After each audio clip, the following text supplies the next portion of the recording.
Coming up on UCF Nightly News.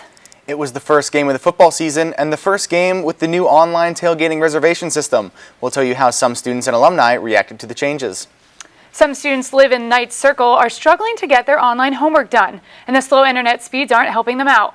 We find out other ways students can get their homework in on time.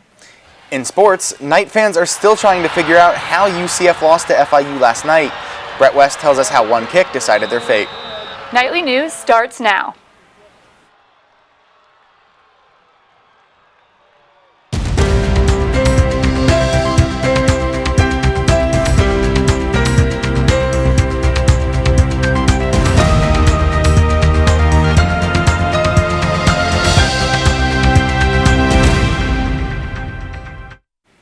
Good afternoon and welcome to Nightly News. I'm Matthew Johnson. And I'm Lindsay Gruzina. Today is Friday, September 4th, 2015.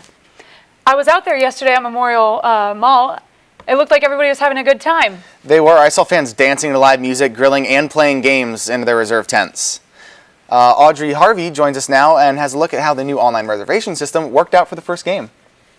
Thanks, Matt. I actually talked to Chad Bennett earlier this morning, and he said the reservation system was a success. It was a great night for a game and a hot day for tailgating.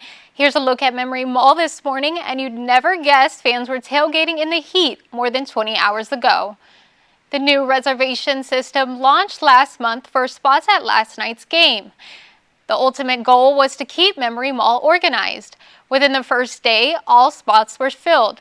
Some students were happy with the new system, and one alumni told us how he got his spot in the past. Because I got a spot. Whoever didn't get a spot really hates it, and I understand, because if you didn't know and you weren't online in 30 minutes, you didn't get a spot. You'd have to kind of maybe bribe some students with food. We kind of do a pay it forward type of thing. Although not everyone was able to get spots under tents, students and alumni seemed to enjoy their time at Memory Mall. The Knights lost to FIU in a very close game of 15-14. Brett West will have the details later on in sports. As for Memory Mall, fans can reserve their tents online again for the next home game on September 19th. Matthew and Lindsay. Thanks, Audrey. Heroin use has risen by 84% in the area around UCF in the last year. There has never been an overdose on campus. UCF and UCF PD have been working on ways to keep students safe. Now they want to bring a drug that treats heroin overdoses into student housing. And luckily, there have been no opioid overdoses on campus so far. But officials say 18 to 25-year-olds are the biggest risk group for heroin use. So UCF and UCF PD are preparing for what they hope never happens: a heroin overdose.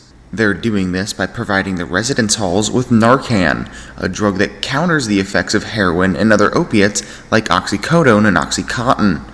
Officer Stevens of the UCFPD says the plan has staff and police working together. My understanding was they are going to have them here on campus in the dorms, and then first responders will be able to pick them up in order to get it to students faster.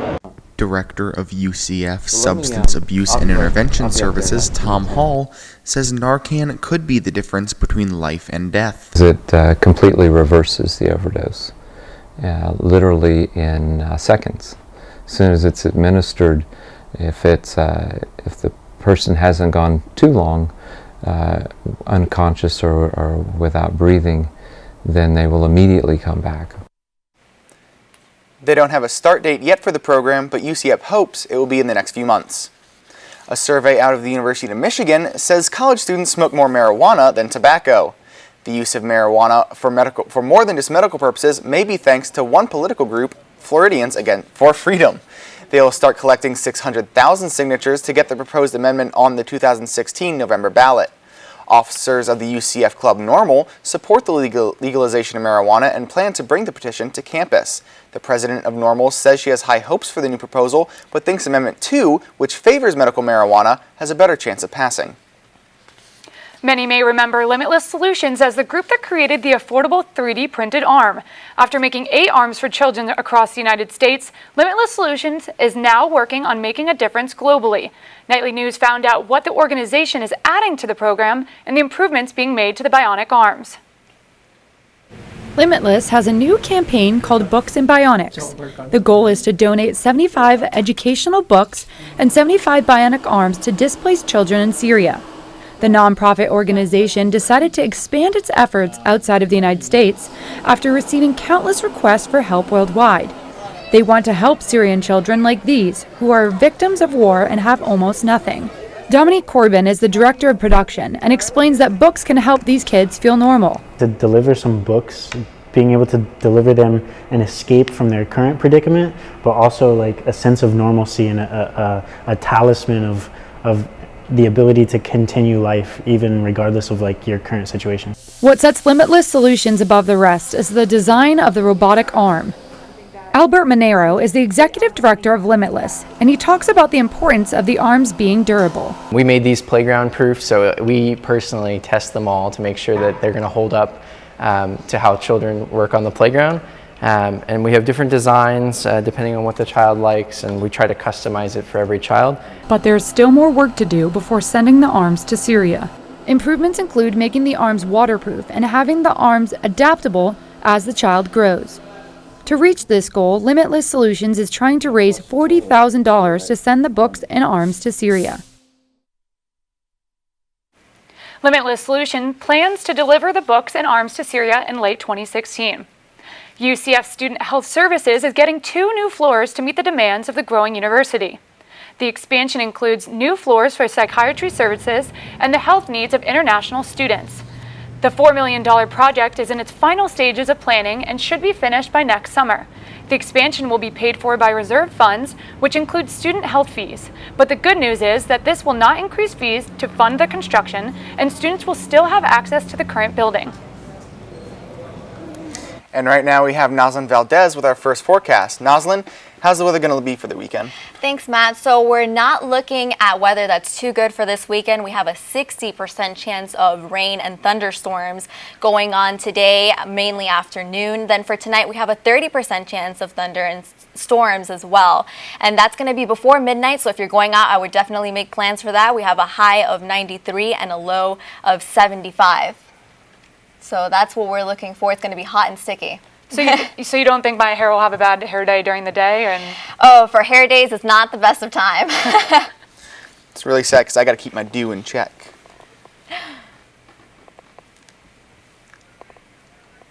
Students at Night Circle are staying up late to get their homework done. We'll tell you what students are doing to deal with their slow internet connection. Plus, not just 1, but 2 professors at UCF are helping NASA with an asteroid mission.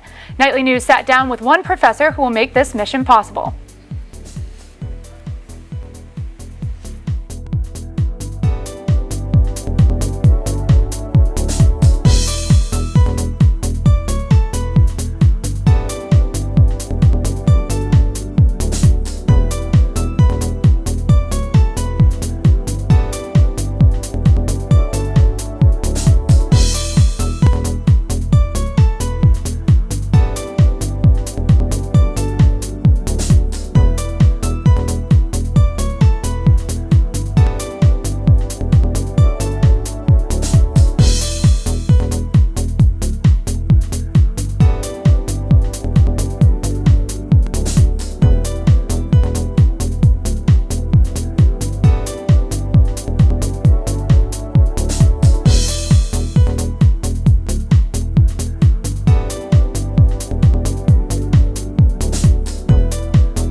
Students who live at Knight Circle might have trouble turning in their homework, and it's not because their dog ate it. Reporter Dominique Del Corso tells us how slow internet speeds are affecting the residents. Knight Circle is an off-campus, UCF-affiliated apartment complex that houses almost 2,500 students. But these students are having issues with one important thing: their internet connection. Kayla Garth is a full-time student who works from home and needs the internet to complete all of her work. However, Garth says she can't even connect to the Wi-Fi, and when she does, it takes twice as long to get things done. It probably takes 2 to 3 times as long to load a page and to finish my assignments and quizzes because of the slow internet speed. According to UCF Technical Support, the average internet speed in Florida should be around 10 megabits per second. The speed test at Knight Circle only managed to reach 0.39 megabits per second. Residents say the issue started this year when Knight Circle switched to a new wireless provider called Airwave. Adam Cohen, a resident of Knight Circle, asks the complex to give them solutions. Solutions either to increase our speeds overall so that students can work in a digital environment that is necessary in order to succeed not only in campus but in people's personal careers and personal interests. According to the UCF Center for Distributed Learning, about 38% of UCF students are currently enrolled in at least one online class. That means about 950 residents of Knight Circle may be struggling to complete their online work. In Orlando, Dominique Del Corso, UCF Nightly News. A leasing manager from Knight Circle had no comment on the slow internet speed. UCF Housing recommends to those students having trouble with their internet to use the free facilities offered on campus. 2 UCF professors are going to help NASA with a new mission to get asteroids and bring them back to Earth. Dr. Daniel Britt is one of those professors selected for this mission. He's an expert on rocks and asteroids, and he even has an asteroid named after him. But this isn't his first time helping NASA. He was also part of a group that focuses on exploration of space rock surfaces. Dr. Daniel Britt believes NASA chose 2 people from UCF because the school has experience working with the space program. I think what they're looking at for UCF is we're a go-to place for solving their problems and providing answers, because we have the resources that can do that. Dr. Umberto Campins is the other UCF professor that is working on the mission. The group will be meeting over the next few months and will even be meeting at NASA's Langley Research Center in Virginia. In weather, Nazanin Valdez is going to tell us what to expect for our Labor Day weekend. Plus, some transfer students are feeling overwhelmed when they come to UCF. We'll tell you why the Direct Connect program is taking new steps to better prepare them.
This week, UCF President John Hitt was ranked one of the top 10 most innovative college presidents. The program he pioneered, Direct Connect, has been going through major changes this past year. Mariah Nava tells us what those changes are and how they'll improve the future of the program. No matter where you are on campus, almost half the people you will see are likely transfer students from Direct Connect. The program brings in thousands of students every year, but some have a tough time transitioning. When Marinae Peoples came from Valencia, she didn't know what to expect. Coming here was so intimidating, especially because during orientation, they tell you like the shell shock you're gonna get from going from a Valencia kind of school to here, and they don't really tell you that at Valencia that you're gonna be like totally different in classes like 300 people. Transition and Transfer Services says a lot of students get this transfer shock when they come here, and it can cause them to fall behind. Last year, a UCF committee followed transfer students on their journey to graduation through an initiative called Foundations of Excellence. The results show that there are three main struggles they face: communication, preparation before coming to UCF, and knowing what to expect. Shonda Torres works with those students and says now the main focus is to start talking to them before they come to UCF. They're really looking at how we can better communicate with students earlier on and why they're here. So really looking at how we could develop a communication plan, a coordinated communication plan for students. The goal of this initiative is to make the transition to UCF easier for thousands of students. In Orlando, Mariah Nava, UCF Nightly News. This new initiative, called Foundations of Excellence, is going into its second stage of action. Members of the committee are using their study to find new ways to enhance the transfer experience. UCF also wants to help students by offering its first semester-long online workshop dedicated to managing their credit. According to the major credit bureau, FICO, Florida has one of the lowest credit score numbers in the nation. The workshop offers a series of assignments and feedback on personal situations. Sophomore Anjay Smith says his low credit made it difficult for him to move forward. A whole lot harder to actually get for other credit cards and a car. And essentially for me, I had to actually start paying payments on certain things to actually get a higher credit score to purchase. If you're interested in knowing more about the workshop, check out the article on our website, www.nightlynews.ucf.edu. September is National Campus Safety Awareness Month. Earlier this week, Victim Services put on a safety fair in the Pegasus Ballroom. This was the 6th annual safety fair held by Victim Services. The fair gave students a chance to meet campus and community partners. Students learned there are safety options from almost 57 different groups, including the fire department and UCFPD. Interactive safety demonstrations taught students how to be prepared in many situations.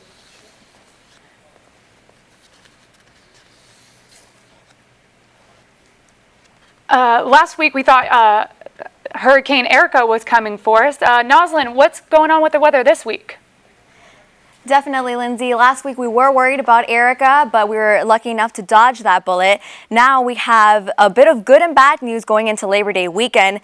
The good news, well, we have tropical depression Fred, but the good news is that Fred is not a threat. He's over in the Atlantic Ocean right now. A few waves off the coast of Africa that has potential for development, but is only 35 miles an hour in the winds right now, so not much that we have to worry about. It's estimated that the storm will go into complete lower pressure by today or tomorrow. As we take a look at some of the bad news for this weekend, we look at the precipitation map for Saturday, and the precipitation map shows that there is a high chance of rain. So we're looking at about a 45% chance of rain for Orlando.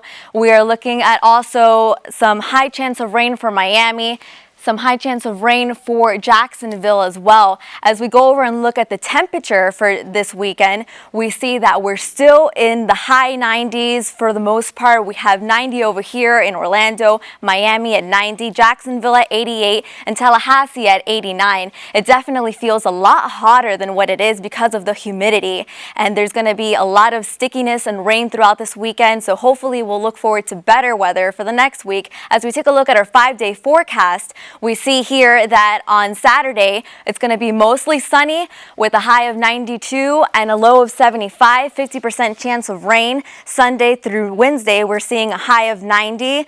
And for Monday and Wednesday, through Wednesday, we see 75 as our low. The lowest weather that we're seeing is for Sunday at 74. We see that we stay at a 50 between 60% chance of rain throughout the week.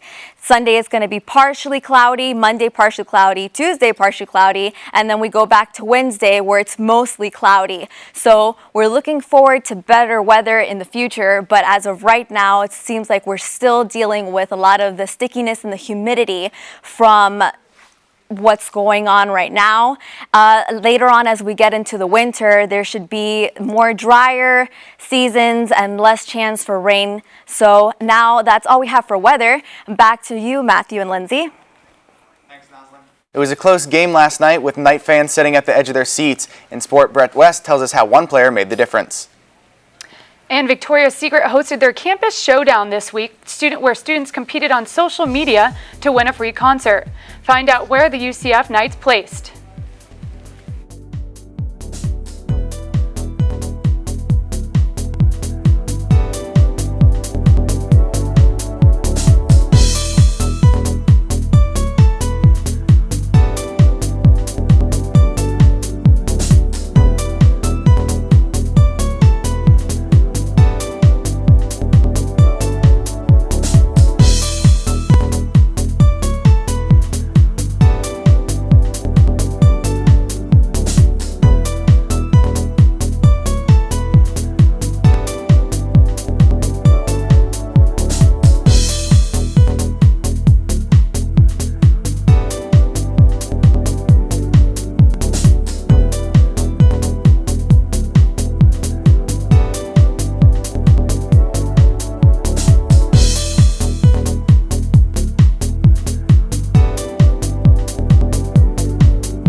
What's up, Knight fans? I'm Brett West with your Sports Update. The Knights kicked off their football season last night, and what happened? We were supposed to win, but we didn't. Let's get to the highlights to see what happened. The students were pumped up for the opener last night, and as the Knights filed in for their debut, they looked ready to go. FIU scored first with the field goal to take a 3-0 lead.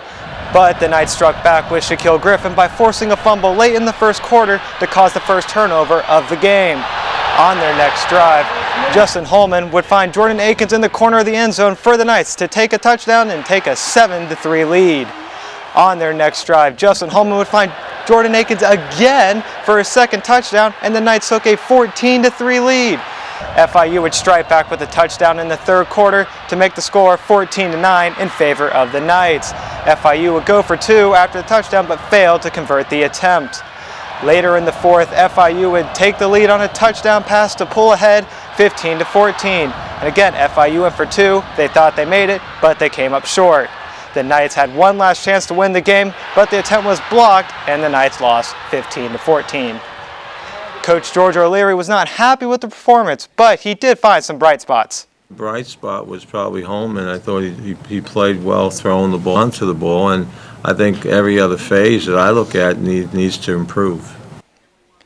You might want to plan your next Saturday night in front of a TV because UCF's next game will be at Stanford at 10:30 p.m.